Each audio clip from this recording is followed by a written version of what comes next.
everybody. How are we all? I am Lucy Kennedy. I am a television presenter. You might know me, I suppose, in recent days for learning how to whip people. We won't go into it, it still makes me feel quite queasy.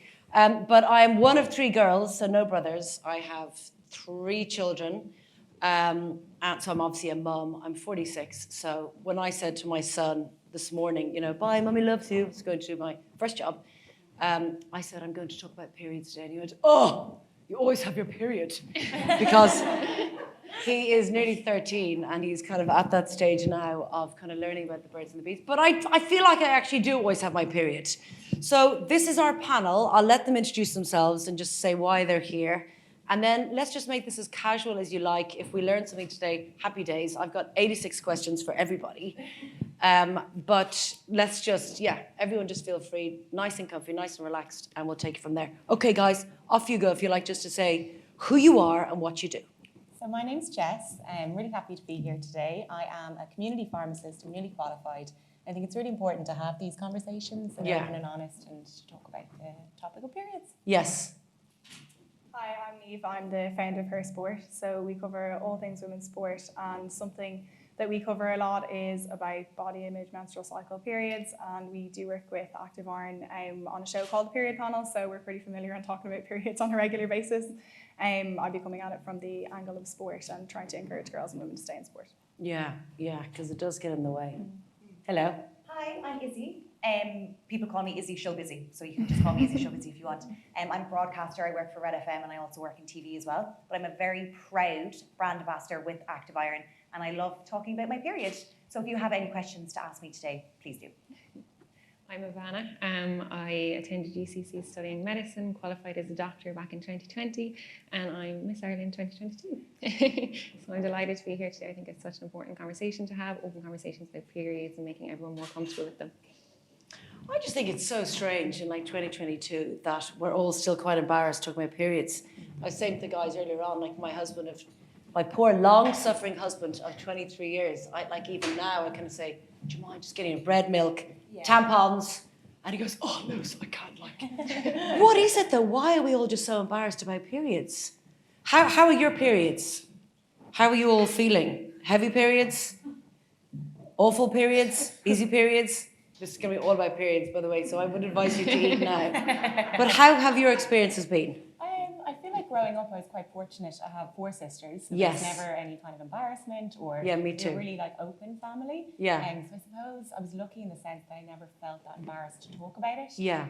Which I suppose is a really good thing because there's a lot of people out there who shy away from it. But I use that, I suppose, in work to kind of empower people to speak about it. Yeah. But yeah, generally I've got off quite lightly. So far, tip wood, is this wood? What about you guys? How are your cycles? So when I was younger, I would have had quite bad periods. They would have been quite painful, quite heavy. So I actually started on the oral contraceptive pill quite young just to counteract those symptoms. And now I have the coil in, which has been brilliant. I haven't had a period in over a year, so how nice. I've been pretty lucky, Yeah. It's one of the lucky ones. Yeah, I suppose I'm a mixture between the two of you in the sense that I got my period actually quite young, so I was in 5th class. That is young. It is. I think I was 13. I was the second person in my class to get it, and it was kind of like a badge of honor. I was quite happy about it. I didn't feel embarrassed. I was like, oh my God, cool. I have my period. I'm a woman. So I loved that. And I was kind of similar to Jess in the sense that I remember looking at my mom's pads and kind of when I was younger, what are these? And kind of taking the sticky parts off and where do these go? What do these do? And so she must have found out, because she came back and her pads were all over the place and she was like, what's Izzy doing in my pads? Yeah. So then she was like, why were you looking at that? And so it opened up a conversation about how we use things and where they go. And so when I got my period, I feel like it was quite an open conversation. I always think if you feel shameful or you talk shamefully about something, then you're passing on the shame. Yes. So I was happy that I was so supported in the sense that my mom was like, period is so normal, it's so natural, you're becoming a woman. So I was like, yay, this is great. And I think I kind of showed off a bit about it when I was in school, to the girls, being like, I got my period. Yeah, it's a big deal. Wait until you get yours. Yeah. But then as I got older, you do get the side effects of having a period, which is really, really bad cramps. And that's what happened to me for most of my teenage years. And constant, I feel like constant, I associate constant with my period. And then I went on the pill as well, and I'm still on the pill now. So I get my period. I still take my break with it because I kind of think, do I need a period? I'm like, do you know what I mean? I'm like, it's normal to have a period, so I still have a period. But I'm just happy that I don't get the cramps anymore. But it doesn't get rid of the PMS. That's the only thing about the pill. I know. Yes, I mean, that's another day. Yeah. Really, but I find my middle child, who's 10, and Mum said, Lucy, you gave birth to yourself. She's literally me, and she will end up possibly working with Podge Raj. She got her lesson about like the birds and the bees and periods in school, and she came home and she said it was all just a bit shh. They kind of moved the boys out of the classroom. This is like 2022. Oh, they still do that? Yes, it was very much like, this is for the girls, you know. And then my daughter's like, oh my God, what's the story? I get like my period once a year. I was getting nuts every month. And I still think now I'm not convinced it's explained in a very normal way. It's a bit of a shh, you know. How did you guys find in school? Yeah, definitely it's something I think that girls and women are made feel a bit awkward about. Yeah.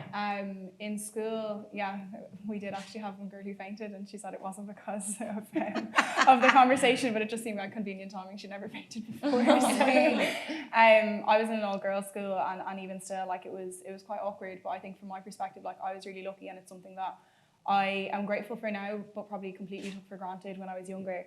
Like my mom would have just had an open conversation.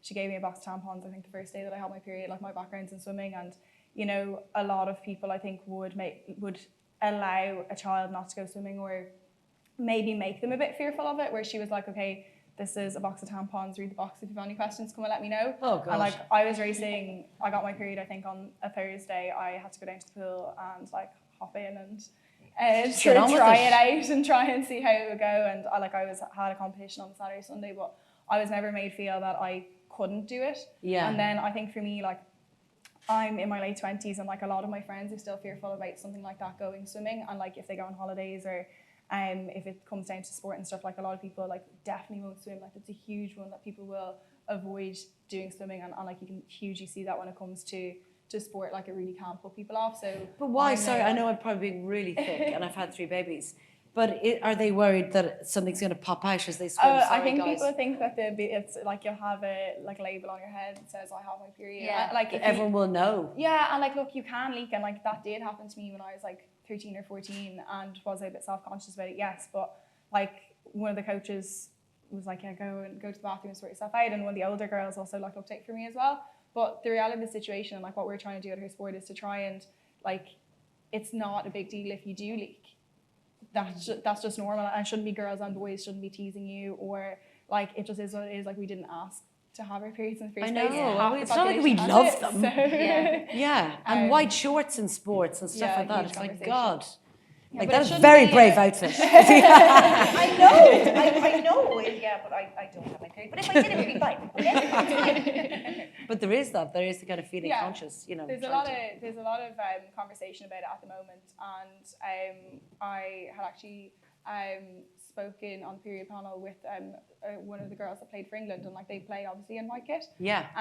And she was saying like if there's any reason to try and encourage girls and women to stay in sport, if it is a matter of just changing kit, like change the kit.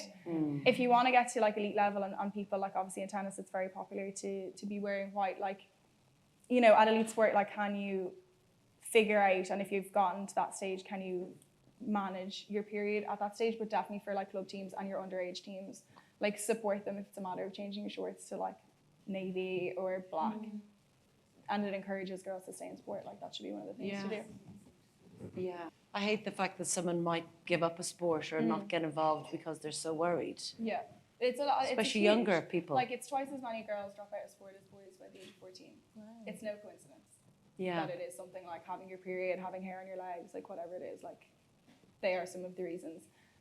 You will have kids that are confident and will carry on. You will have, you know, kids where like I was lucky that my mom just helped me. But there are families where people don't talk about periods. Or sport is something that people do with their dads. They didn't have a period in the first place, so there's a lot of things to be talked about for sure. Well, that's the thing as well. I was just going to say, like with women in training and even like just like gymming, you know what I mean? Like as in before your period and when you're on your period, you can feel like more self-conscious if you're bloated. Like there's so many things associated. Like obviously we bleed every month, but then it's like if feel not so great about yourself, you feel bloated, and then you have to go into the gym and sad. And like you get like sometimes I can just feel way hotter when I'm on my period as well, you know what I mean? And then you're trying to go into the gym and like lift weights and stuff like that, so it can really put you off, you know what I mean, even if you're like in a little bit of pain, from just doing anything from swimming to just heading into the gym, really, you know. We have it tough. We do have it tough. Okay, let's talk about menstrual fatigue. I get this now. So a survey of 1,000 Irish women conducted by our friends, Active Iron, showed that 65% of women experience menstrual fatigue, or menstrual, not mental. Well, we are all actually, Freudian slip, a little bit mental when we have our periods.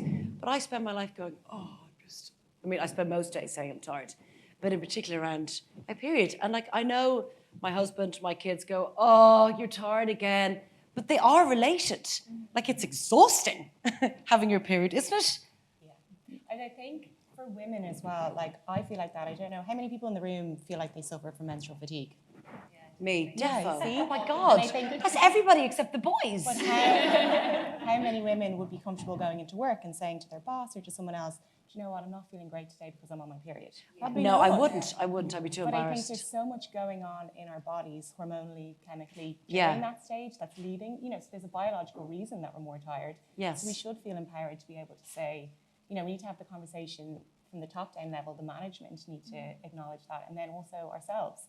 I was talking to my friend over the weekend. I was saying, I'm doing this talk about periods. And she was like, I'd love to talk about periods. And we literally spent about an hour and a half just because women do want to talk about it. Yeah. So we do have a bit of responsibility ourselves to kind of talk about it. But then also, at the management level, there needs to be... I would be I know my boss would probably resign if I went to him and said, listen, I have my period. I know he would actually die. We were talking about this on the radio recently on Classic Hits, and some companies will actually give you days off if you have your period. In America as well, you're allowed Yes. to take like period days. Oh, and I kind of laughed it off, and somebody's fainted. I kind of laughed it off in work, but apparently some companies are actually going, listen, if you have your period, it's like an allowance. You get like a day off a month there. Yeah, but I think that's a really good incentive, and it makes you feel like, okay, do you know what? I can go a bit slower today because of my hormones, because of my neurotransmitters. Like, there is so much going on in our bodies that we can't just ignore. You have to kind of give into it a little bit too. Yes. And rather than the guys going, oh, you've got your period if you're narky, it's like, no, narky because you're a prat. How do you guys feel about a day off if you have your period? I think that's completely reasonable. I think it makes sense. You take a day off if you were sick with cold or feeling unwell for any other reason. So I think it's perfectly reasonable. I think sometimes maybe because not everyone gets the same pains or maybe not as heavy, people don't understand it, but it's completely individualized. Everyone's period is absolutely different to them, how severe their pain is, the type of symptoms they get. So maybe just because your period isn't as bad doesn't mean that someone else isn't bad enough that they just can't work or not able to do what they usually would. Yeah. So I think it's completely fair, and I think it's such a pity that people are a bit embarrassed to say, I have my period, I can't come into work. I think it should be more normalised and accepted that, I suffer from very severe periods, have really bad pain, just don't feel like I'd be able to work to my full ability today and need the day. I think it should be more normalised, definitely. Does anybody's company give them time off for periods? Because I'm obviously going to move to that company.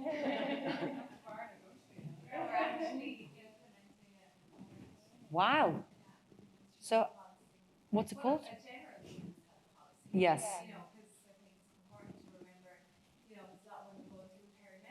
Yeah. Yeah.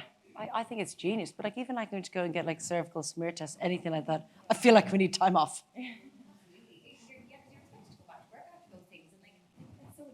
Yeah. But I also think about like secondary school, like girls is what I think about when I think about giving someone days off, because I feel like that's when you're most vulnerable, and also that's like maybe when your periods are most heavy or you don't have them under control because they're new to you.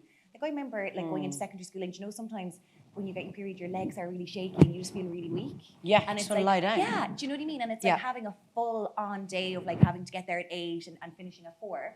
So I'm like, I would love to see that in secondary schools, for girls who can like study at home or just have a different day, because like you definitely need it. And as you like pointed out, everyone has such different periods, you know what I mean? Like, there's people who literally have such heavy periods that they faint. And I think if they were supported, people would feel less self-conscious about it, really, wouldn't they? Yeah, they would. So it's important though as well, like obviously the scale is quite different, and I think you have to be careful as well that people aren't taking advantage of it, and particularly in schools, because you don't want people to start opting out of things when the reality of the situation is like they are going to have to kind of get on with life and all the different things that they have to do as well. But I think what you need to do first with the teenagers is empower them, start the conversation before maybe there's like an allowance to step out, because it's the easier thing to do. I think you need to start the conversation and make them feel comfortable, and everybody, whether it's in the school, and you need to bring men into the conversation as well, that it's a normal thing, and that they can do things as well. Like, you need to talk about the whole kind of scale. Like, the people, like, I know there's a lot of people that don't find out they have issues with their period until like way later in life, because it's been so awkward to talk about as a teenager. But you need to, help those people talk about it and like weed out the problems sooner rather than later. But then also like encourage girls and women to like, I suppose, manage the different symptoms that they have, and also feel like they're not, whether it's with work, like kept at home to work remotely. And like say I had to go out and about for an event one day, I had my period and I was wearing like trousers kind of like that. Oh God, like, no, I can't. Oh gosh. And like, but that you feel comfortable, and that you are like, that we empower ourselves basically, that you can take on the world while you have your period as well. But I think it's just important to have the conversation about the whole scale. I think the conversation is important first. But isn't it awful though when you have your period? Like, I think like even just doing live telly and stuff, I'm like asking randomers to check that I'm okay. Yeah. Like, it's such pressure, isn't it? And we have it every month. Like, it's not like it's once a year. What can we take then for the exhaustion that comes with it? And I think when you're a mum maybe, or when you're older, it becomes harder. I'm definitely getting more tired every month. So obviously iron. So Yes. 1 in 4 women are deficient in iron. Yeah. And menstrual, menstrual blood loss is the biggest cause. For How much do we lose? Sorry, guys. How much do we lose, like, per month? 250 milligrams per pint of blood lost. So that's a lot. Yeah. So I think a lot of women don't know that they're low in iron. Yeah. And it's like the biggest indicator is feeling really fatigued. So Yeah. you might be sleeping in later. You might be wanting to take a nap during the day. So those can be some of the signs of menstrual fatigue. So iron. Okay, so iron is the answer. Yeah. You guys find that? There's lots of different things that can contribute to being tired. When your hormones are changing during your period, that's going to make you more fatigued. If you have cramps, you mightn't be sleeping that great. That's going to make you tired. Then also having the blood loss is going to lower your iron. And that's going to make you feel tired. A lot of people can be vegan, vegetarian, so you mightn't get enough iron in your diet, which is why it's so good to supplement to make sure you get enough, because your body actually doesn't absorb plant-based iron as well as it does animal-based iron. So it can be really hard, even if you think, I'm eating a lot of, plant-based foods that have iron, you'd have to eat twice as much of that to get as much as you would from kind of animal iron. So that's why supplementation is so important, to make sure that you do get enough. And like you said, people aren't really aware that you don't have enough. You're just kind of thinking, oh, it's normal to be this kind of fatigued, this tired in my period. You kind of pass it off. But it is really good for everybody to replace their iron, give you a bit of an extra energy boost, something to take consistently as well. So sometimes people will try something for a week and say it hasn't worked, but you need to give it time to build up, because you'll end up using up all your iron stores when they are going down. So you need to get them time to build back up so that it is circulating and you have that energy back again.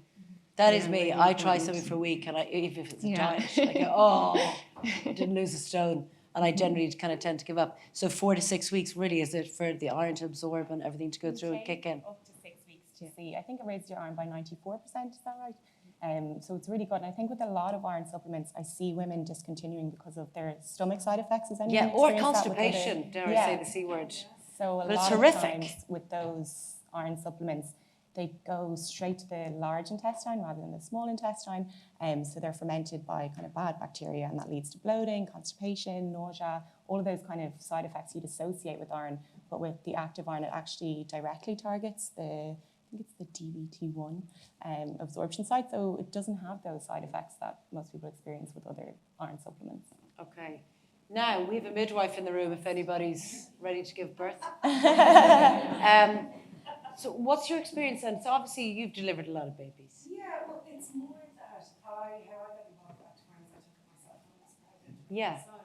And one of the things that we find is that a huge amount of people end up only discovering in pregnancy that they are iron deficient. That's like me, yeah. Because it might be the first time you get your blood done. It's Yeah. the first time that you're actively seeing a medical professional consistently. Yeah. And it might be the first time that somebody or medical professional has asked you about your I know. Which is crazy. So we're missing this whole gamut of educating our young women and men as to what normal periods are, what's a heavy period, what's not a heavy period, and making sure that we know the sport can actually help relieve symptoms as opposed to somebody running away from it. But in pregnancy particularly, because our iron needs double or even triple, if you're going in slightly iron deficient, you are going to definitely be iron deficient throughout your pregnancy. And more exhausted. Huge long-term implications for not only you, but for your baby, and for your mode of birth, and for your recovery, and for your breastfeeding. And even if you have adequate iron stores, you need to take in a huge amount of iron every day during pregnancy, and that is simply not possible to do with diet alone.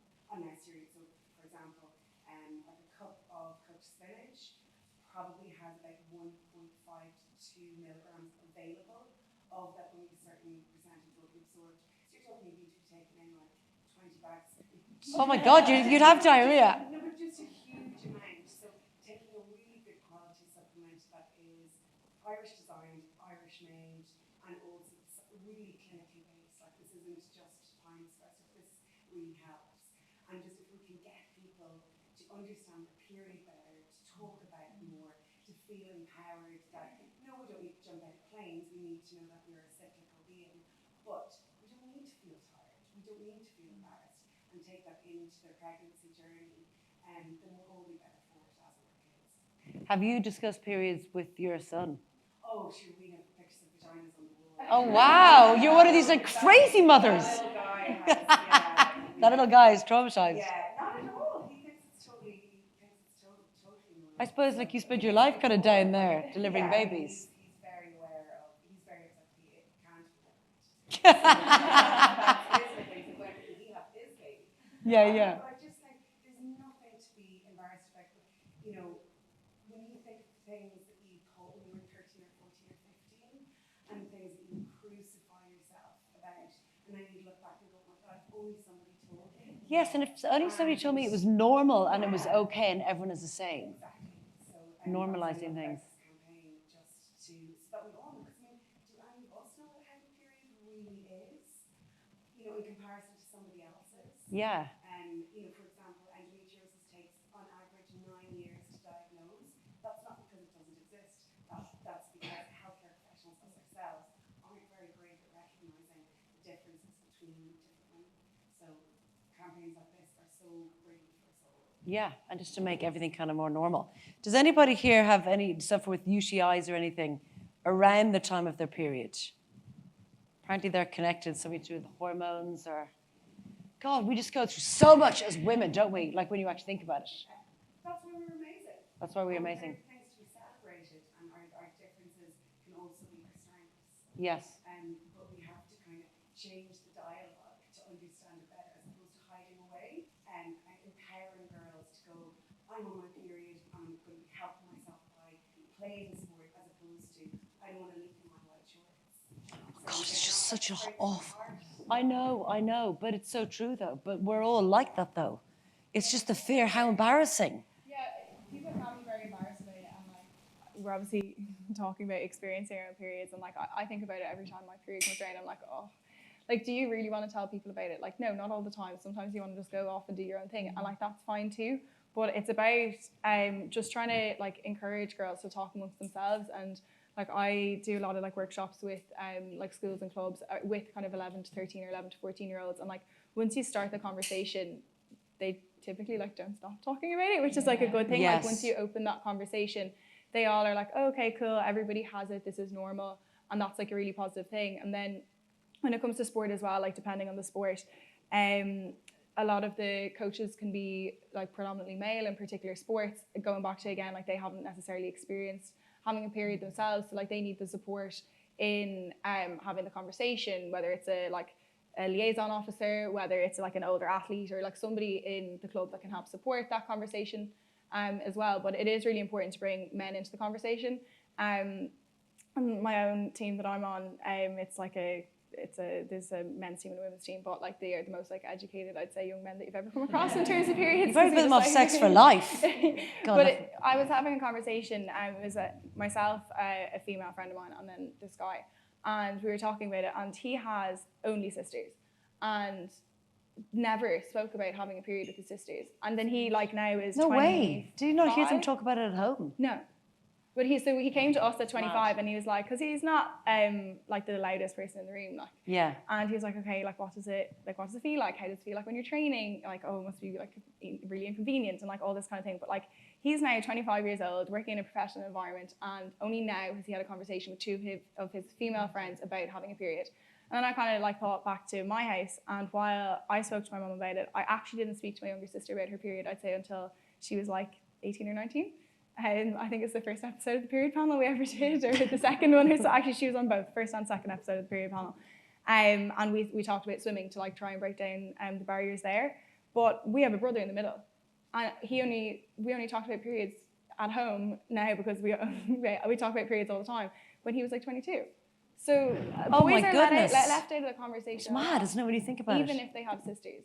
So it completely depends on like the environment at home, and like it's good to hear that like you had that conversation, and like my dad now is like, okay, enough, like we're talking about periods a lot. I know. It's like it goes but gross. It's important to bring them in on the conversation, and like a lot of men and young like teenage boys, like they're not actually that awkward about it once you start talking. They've just been left out. Yes. They can't like resonate with you because they haven't experienced it, but like, you know, I think my brother obviously would have known at different times when we might have our period, and he's like, all right, I won't irritate them today. Yeah, like, they have enough going on. Like, but you know, it's important for everybody to be brought into the conversation, and then particularly if there's like dads to be able to talk to their girls about it, like whether it's with school, whether it's with sport, like whatever it is, that it isn't something that's awkward. Like again, it's 50% of the population, so like why are we so embarrassed about it? I don't know, is it an Irish thing? I think we are quite reserved. I mean, I go back to the sex documentary I did when I nearly fainted. But I think we are actually quite reserved. And even my husband, like when my daughter had the talk about periods and stuff, I was saying like, go and ask her, you know. And he's like, no, it's like you do all that. I think it's an Irish thing. I think they're way more open in the UK about different cultures are different though. It does depend, because I know that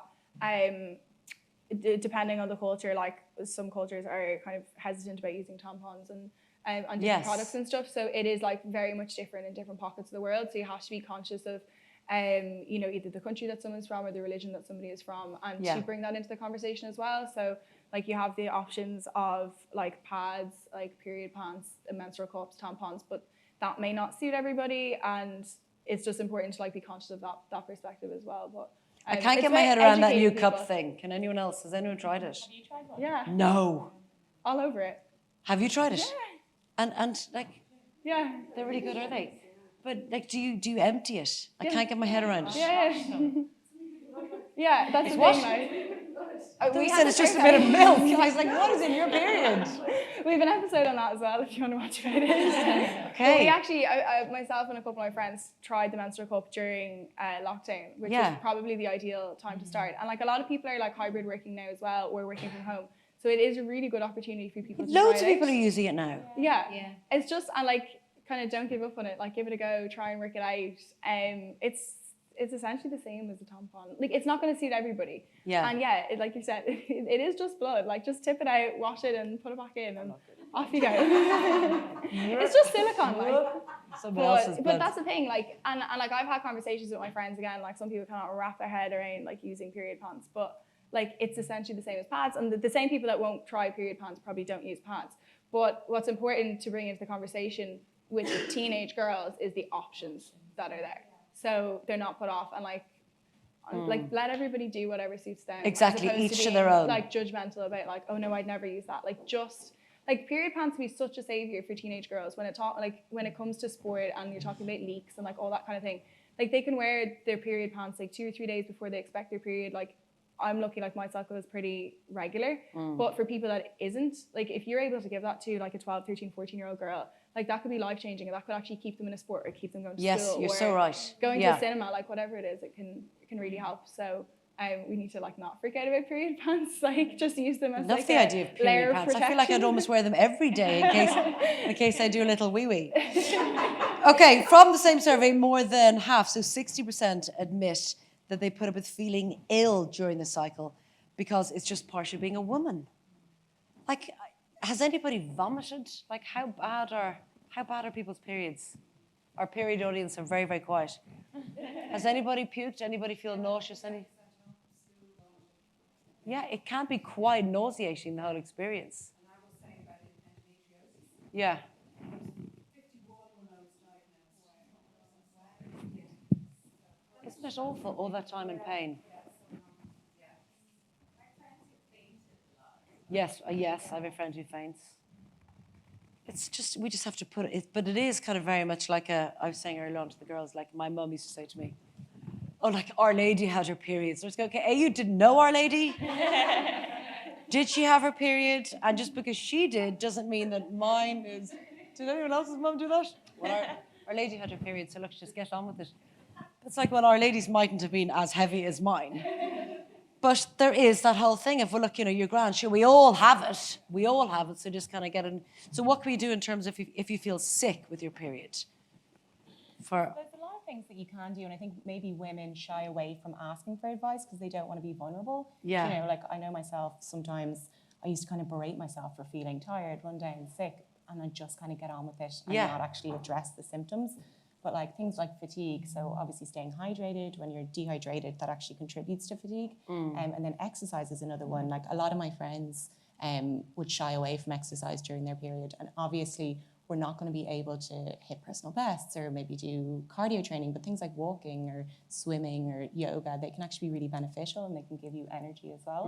And then I suppose in terms of sickness, again, that's probably attributed to hormones. So obviously kind of looking at our diet then, so diet and lifestyle, if you're bloated, staying away from things like caffeine, salt, increasing your water All my intake. favourites. It's, I know, Yeah. it does sound so cliche, but like, you know, eating the rainbow, so loads of fruit and vegetables, whole grains.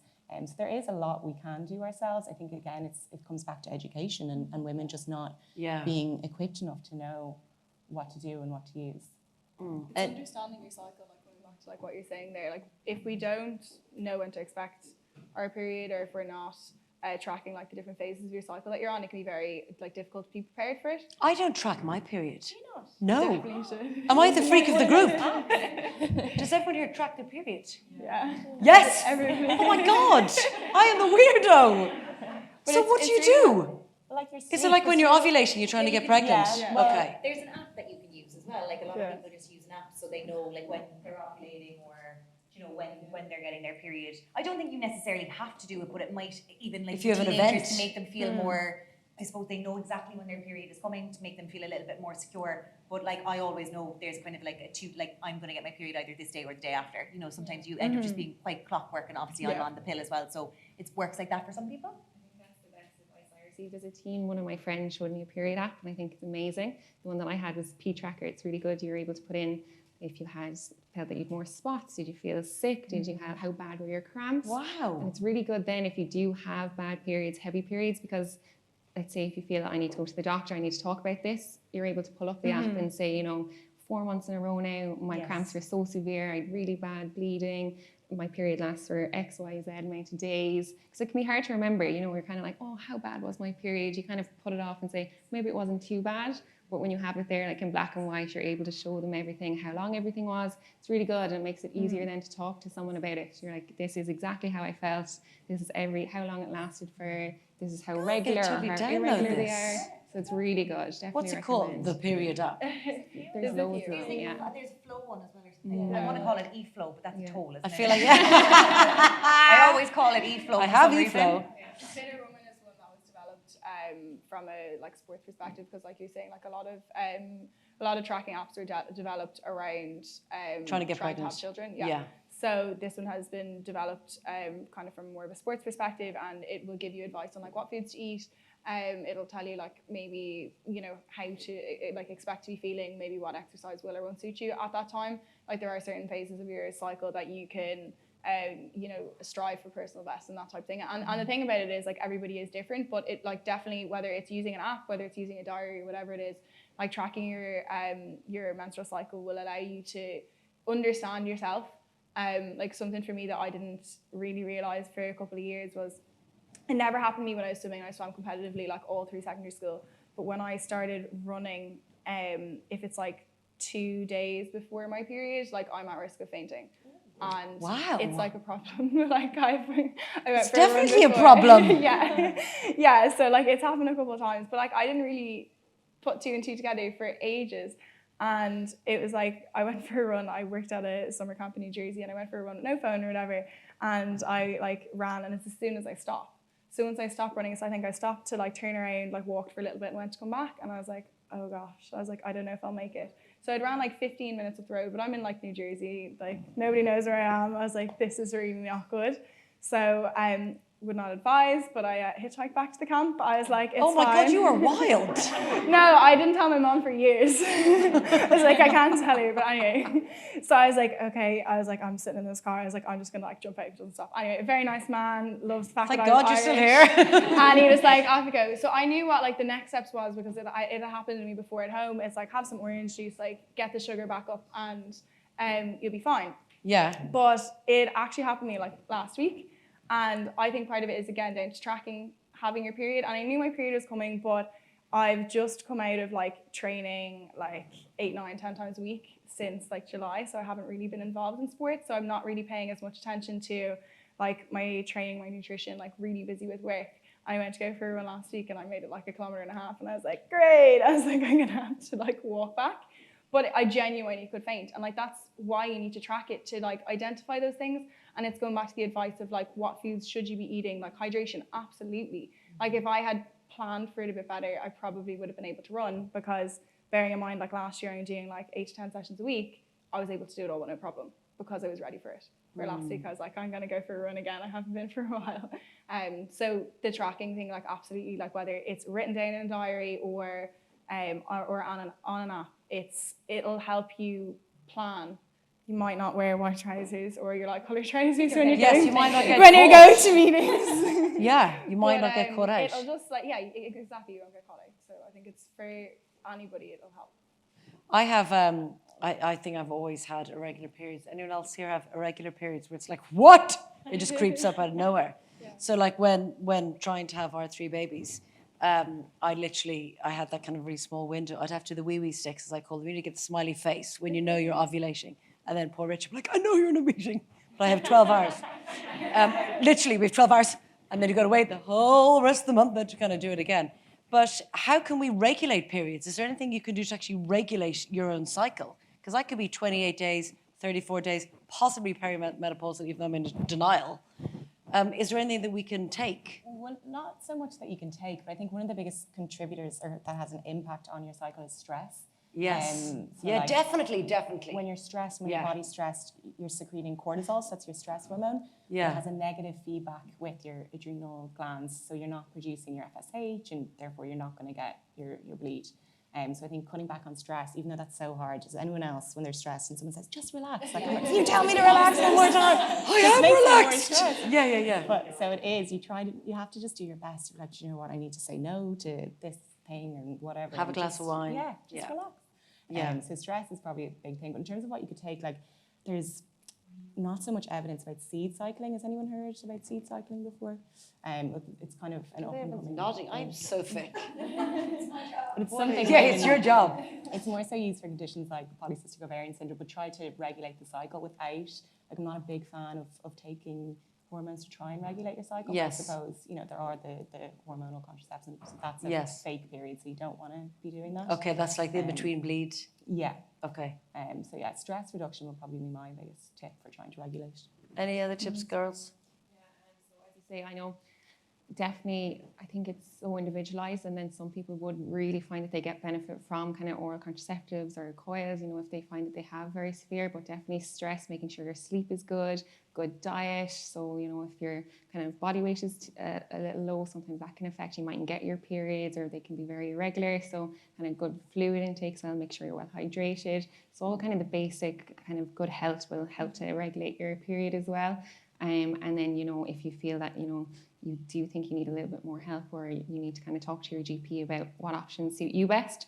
So some people do find that, the pill is really good, that it helps to regulate their cycle for them, it really suits them. There can be other benefits with it as well, outside of just regulating the cycle. Some people can help if you kind of suffer from severe acne or other things like that. So I think it's kind of really individualized. Talk to your doctor, see what option they recommend, what suits you best. But definitely, having kind of good diet, reducing stress and everything will definitely help.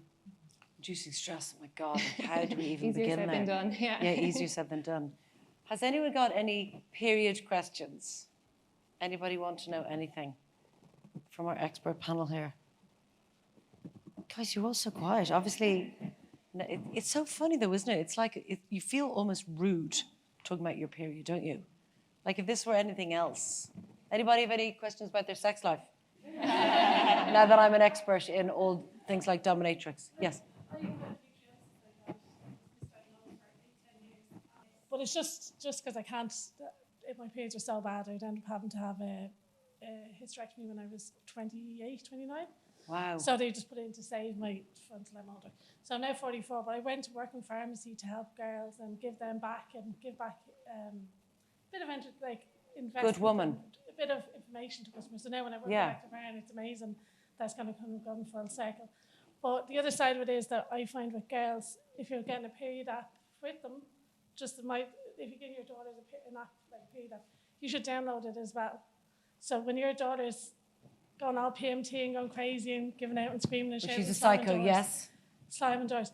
You know in advance that's going to happen, and you have a way of planning in advance to facilitate her and support her and help her. Because that's happened with my twins, little girl. She's 15 and she's getting endometriosis as well, and we're watching that. Oh wow! But she gets such bad periods, and she's like devil wears Prada 10 times over. Yeah. And the house goes crazy for the week before. So now my sister now downloads the app, and they have to track in the app together.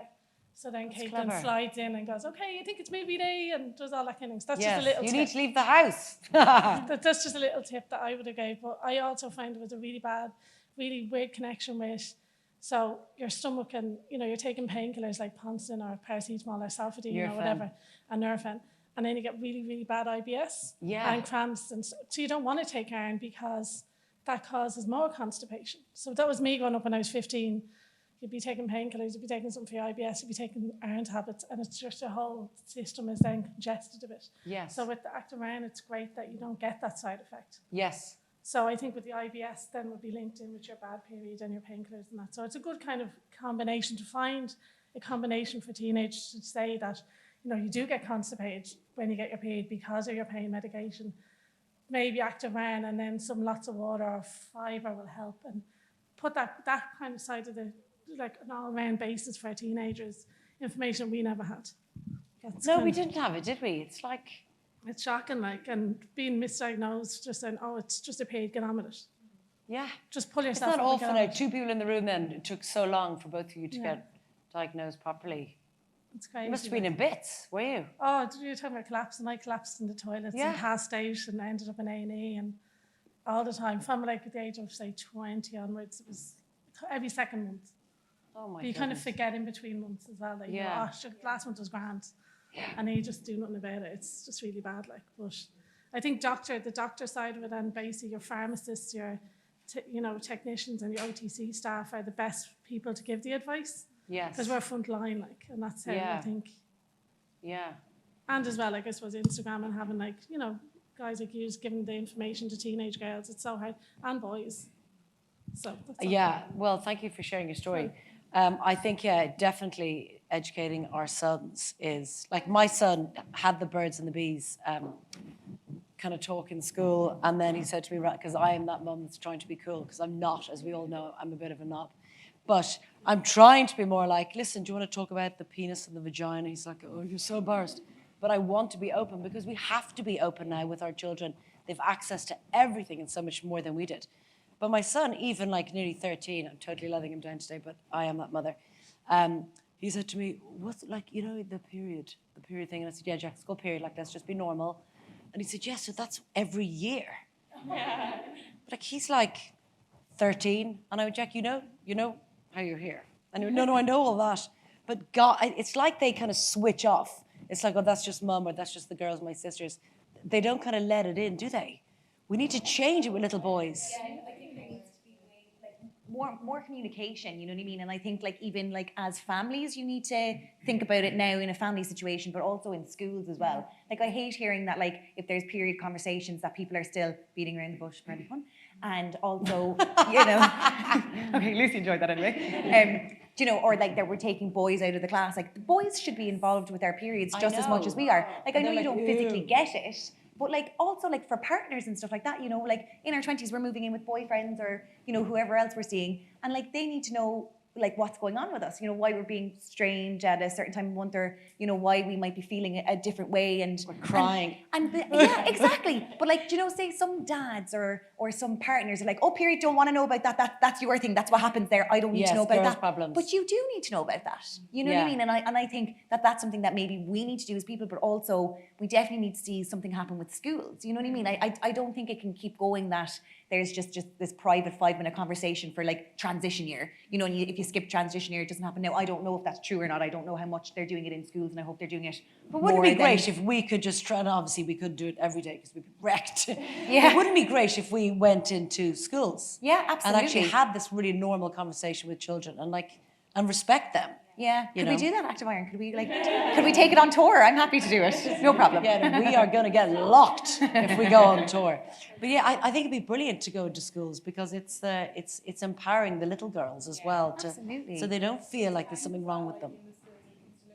So obviously, like there's talks in like 5th and 6th class, but like we would have done SPHE, and again I was in an all-girls school, but like our SPHE teacher, I think for 1st and 2nd year was a man, and like. It first of all does make it difficult for a bunch of like 12 to 14-year-old girls to have that conversation. He's kind of in a position where we're asking questions that he may not have the answers to. Yes. So a lot of things weren't talked about, and we definitely had a home ec teacher came in and gave us a talk at some stage. I think people were asking some silly questions, but you're going to get that. You kind of have to. Yeah, of course. You have to go with those questions. So, but yeah, no, people did ask questions, but it has to be. I think in terms of the boys and girls, I think.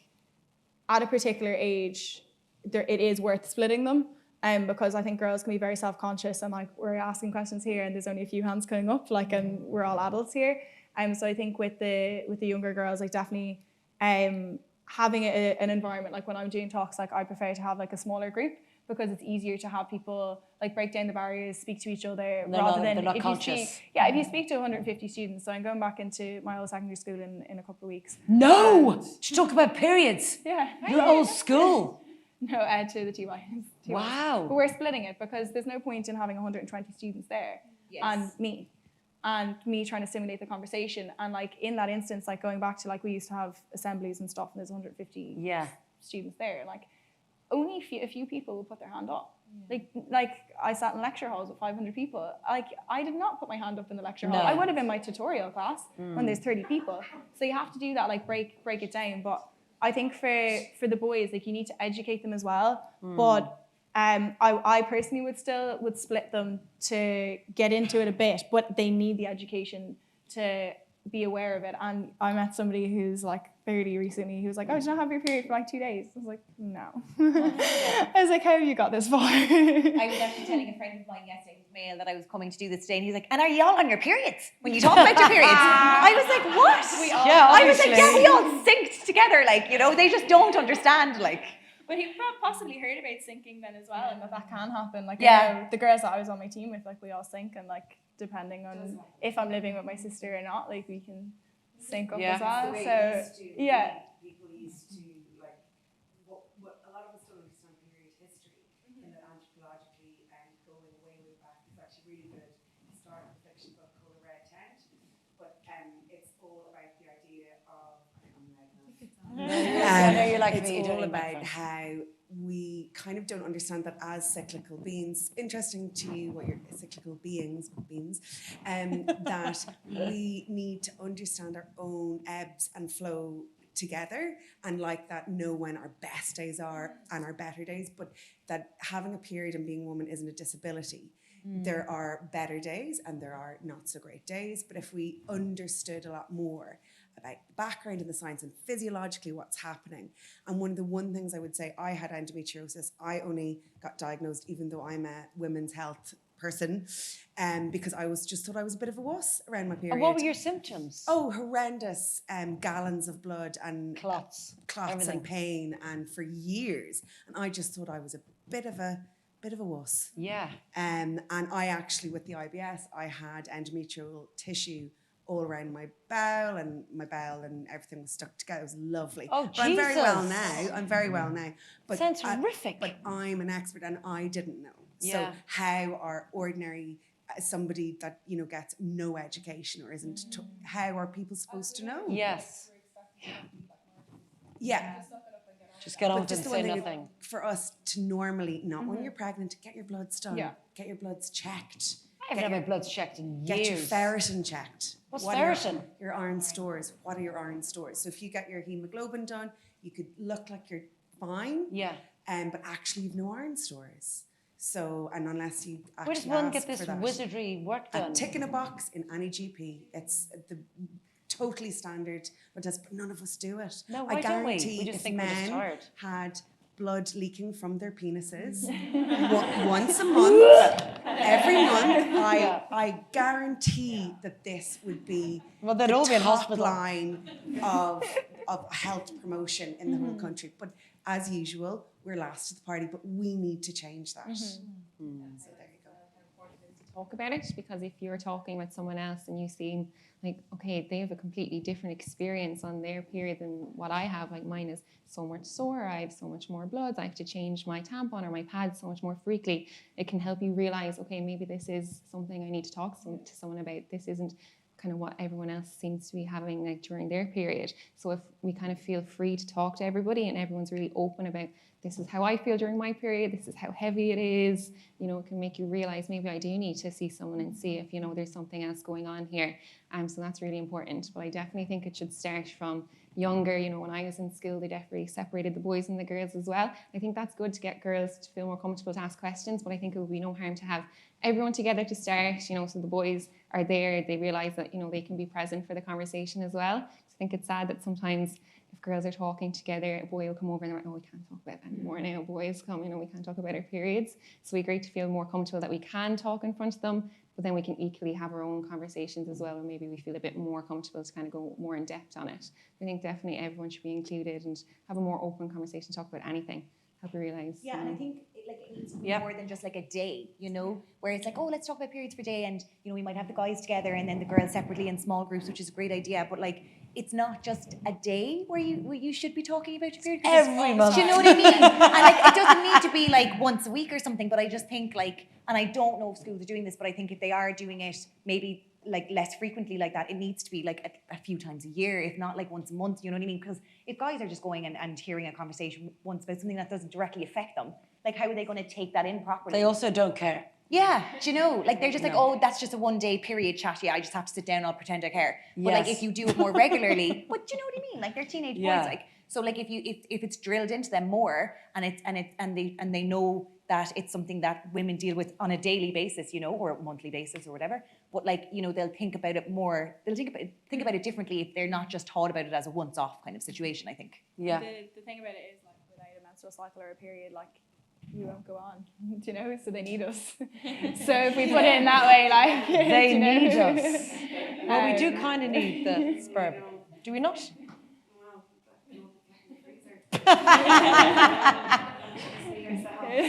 We just need ourselves. We just need ourselves. No, you're so right. Absolutely. Yeah, no, I agree with that. We don't need them. Yeah. Does anybody have any questions? I do. Good woman. So I know you mentioned, educating young boys in school. Do you want the microphone? Do I? I know we've talked a bit about educating young guys in school and whatever, and that's a great for the next generation. But how do you go to your sort of, I guess, likely older male boss and broach this subject? Like, what advice would you give to? Like, it's cringing It's to horrific. even think about, Yeah, isn't it? it That is. you would have to do that. But even if I guess a female boss, we find it really hard. But there is this generation that's say in the workforce now that we interact with every day and who haven't had this hopefully better education in future. Yeah. How would you advise them, like women, to address them? That's a really good question. Cry with your boss. Yeah.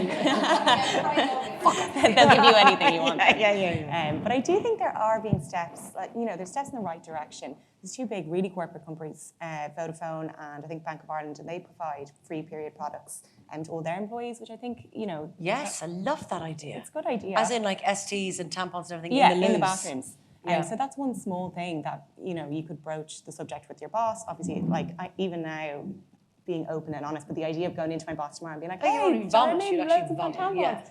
But like, I suppose, yeah, it's breaking down that barrier and having these open, honest conversations. And maybe in the healthcare setting, I think it's a good idea to have someone go in, because usually, you know, managers, bosses, they do tend to be males, and having them sit in on like a monthly or a bi-monthly chat where you all talk about periods and, you know. It's just, everyone's probably visualising their boss just sitting there and everyone's like but giving out to education, them. like it comes down to education. I feel like probably male bosses don't actually know that it's impacting us as much as it is. Yes. So they probably need to know that. Yes. So yeah, it's, Yeah. The conversation's only opened in the last few months. yeah. Last year, maybe. And we love Davina McCall. She's doing a lot for it as Yeah. well. We do love her. Yeah. It's changed a lot. in Yeah. therapy. And, you know, we need to talk, and I know we're talking about periods today, so Yeah, I know. It's so confusing, isn't it? I don't know what is going on. It's just all over the place, yeah. Or your people team, because we're the co-founders of a period care brand, so this is like music to our ears. Oh my God, this is your Christmas. This is our, like, we talk about this every day, and we actually supply Vodafone and lots of other companies. Oh, brilliant, But it's- guys. Well done. Thanks. It's the responsibility of the HR and the people team to make that an initiative in your workplace. We recently did a talk at Sky for the Women's Network because we're in the Sky offices. But I think, what was I telling you, Claire, that loads of men turned up. No. Yeah, and the younger kind of women and the teams were like, first of all, walking in and seeing their managers and bosses there going, oh God, but at the end of it, delighted that they were part of the conversation. Yes. So I think your advice about opening it up in schools and then in the workplace is so important.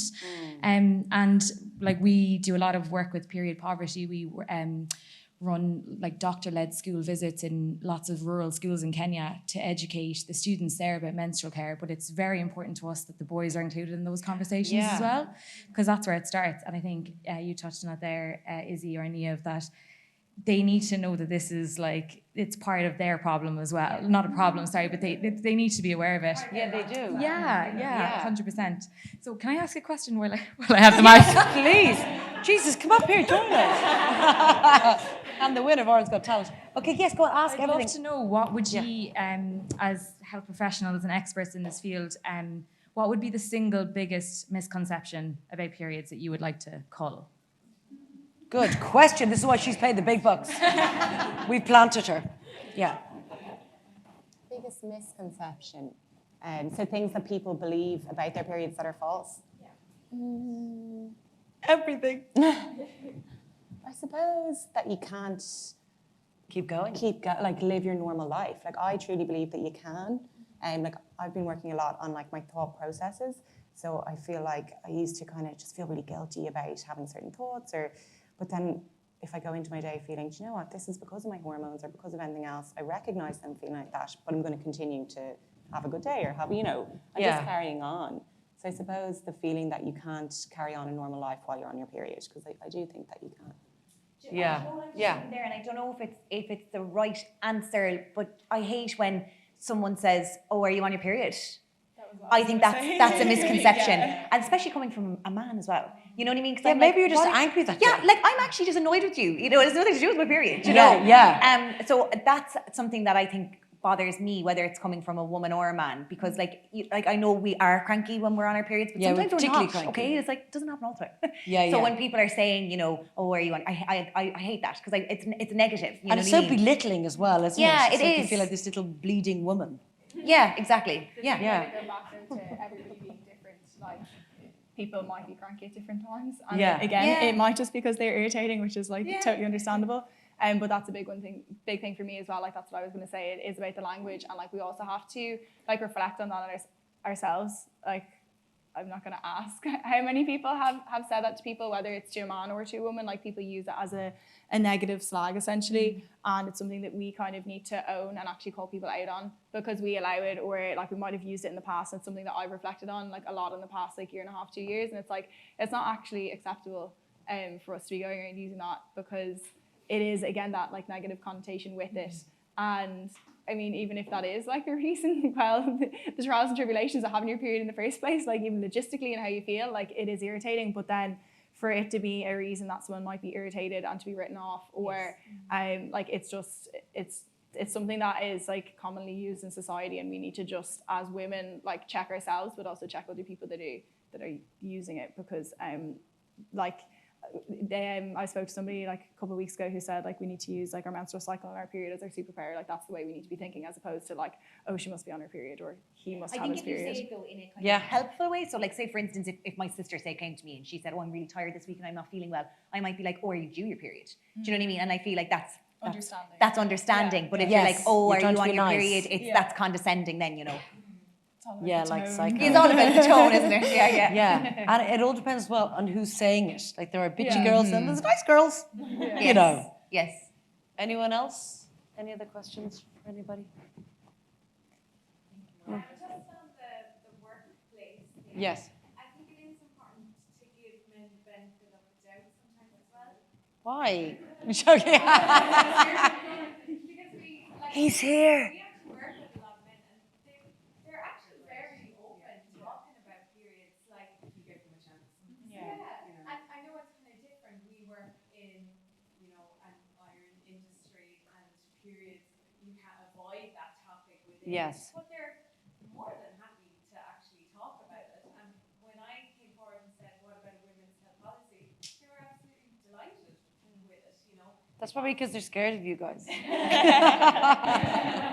think the Yeah. important thing is that we have to ask for these things. Yeah. We have to stand up for ourselves, and if we want something, we can't just expect it to be handed to us either. We have to challenge, work for it. Yeah. And same with Better Days periods, we have to kind of fight to change that stigma behind periods. Yeah. It's again going back to like a lot of these people have been left, like they're in these positions now, but they were left out of the conversation as teenagers or as adults. So like you're saying, like people can be naive, and like no one's being ignorant on purpose. It's just they've never been brought in, and it's up to us to bring men into the conversation. And going back to like whether it's your 11, 12, 13-year-old boys right up to, I don't know, 65, 70. I haven't quite spoken to my granddad about periods, but he referred to it as in bloom. I talked to In bloom. Yeah, because I spoke to him about it. So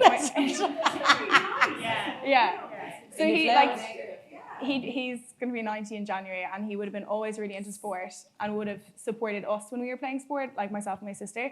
But he would talk about like they had great success with cross country when he was younger, himself and his brothers. And he has a couple of sisters as well. And I was like, well, what about the girls? I was like, what did they do? Did they play? Like, you must have played as kids. When did they stop playing? Like, why did they play sport? And he was like, oh, one of his sisters, like she would have been a great runner. Like she has the right size for it, and like she just would have had the talent. And he was like, oh yeah, like they all kind of stopped playing when they came into bloom, and like he's giggling away at me, and I'm like, all right, but that's what it is. And like it's so cute. I have it on a video somewhere. But like about that, like that was it, And like I had a male coach a couple of years ago who was 70, and if we spoke to him about having our periods, like he probably would have fallen over. Yeah. But he had his own way of dealing with it as well, and it's good that there are people like that, but they haven't been brought in on the conversation, and that's what it's important to do. Yes. Going back, I suppose, to the workplace piece as well, like we do have a program with Her Sport to talk about a huge range of topics. It's about like how to communicate with your teenagers. It's like there is about like being mums going back into sport. About menopause, like there's a huge range of topics, but if you look at the program, there might be things, and it might be an easy way to bring it forward to people, that it's like, okay, here's a list, and these are the things that we think would be valuable in this workplace. Like in some workplaces, menopause might be the topic that is to be discussed in that work environment, and then you might have a younger staff that you might want to talk about being a new mom and going back into sport or something like that. So there's a huge different range of topics that we cover.